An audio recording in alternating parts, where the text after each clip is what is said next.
नमस्कार दोस्तों, स्वागत है आपका हमारे कार्यक्रम में जिसका नाम है ज्योतिष समस्या और समाधान।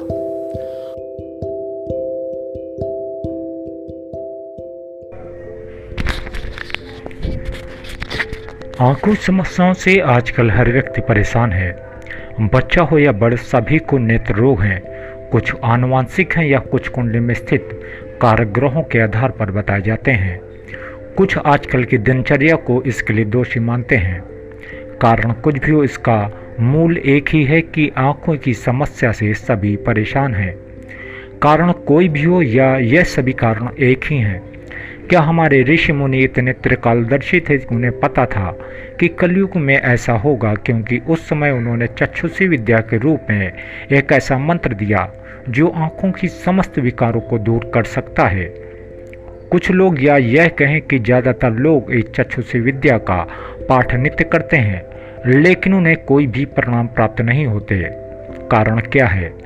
कई ज्योतिषी भी इस पाठ का निरंतर पाठ करने के अप्रत्याशित लाभ बताते हैं, लेकिन कई लोगों के पाठ करने पर भी कोई अंतर उन्हें समझ नहीं आता या उन्हें लाभ प्राप्त नहीं होता। पाठ करने के बाद भी इसका क्या कारण हो सकता है, ये जानते हैं। पहला कि जिसने भी इस पाठ को पढ़ने को बताया और लाभ बताए, उसने पूरी तरह से यह नहीं बताया कि पाठ कैसे, किस विधि से किया जाए और कितनी संख्या में करने पर लाभ होगा। दूसरा कि जब कोई भी ईश्वर से संबंधित उपाय या कुंडली संबंधित उपाय करते हैं तो हमारे मन में पूर्ण विश्वास होना चाहिए, ना कि तनिक भी संदेह। अगर संदेह उत्पन्न हुआ तो आपका यह उपाय करना निरर्थक साबित होता है।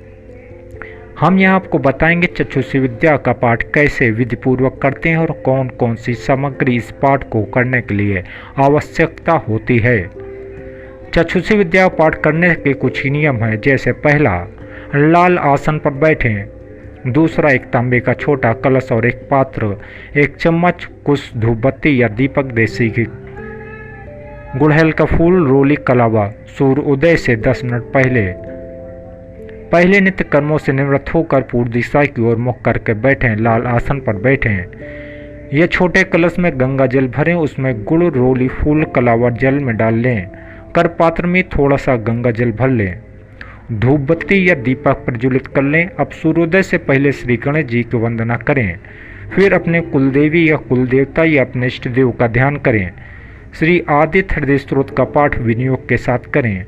तत्पश्चात कम से कम 11 पाठ, थोड़ा समय हो तो 51 पाठ नित्य 51 दिनों तक करें। और इसमें सबसे पहले हाथ में गंगा जल लेकर संकल्प करें कि मैं चक्षुषी विद्या का 51 या 11 पाठ नित्य 51 दिनों तक लगातार करता रहूँगा।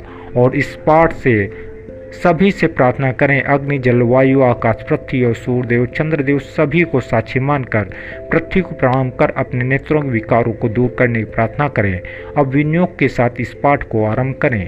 पाठ करते समय हाथ से कुश के जल को ध्यान केंद्रित करते हुए करपात्र के जल को कुश से घुमाते रहें। पाठ समाप्त करने पर सूर्यदेव को 3 बार में जल अर्पित करें। साथ ही करपात्र में रखे जल को आंखों पर दवा के रूप में लगाएं। बस श्रद्धा पूर्वक नित्य पाठ करते हैं। जब फायदा महसूस होगा तो 51 दिनों तक के बाद भी नित्य पाठ करें।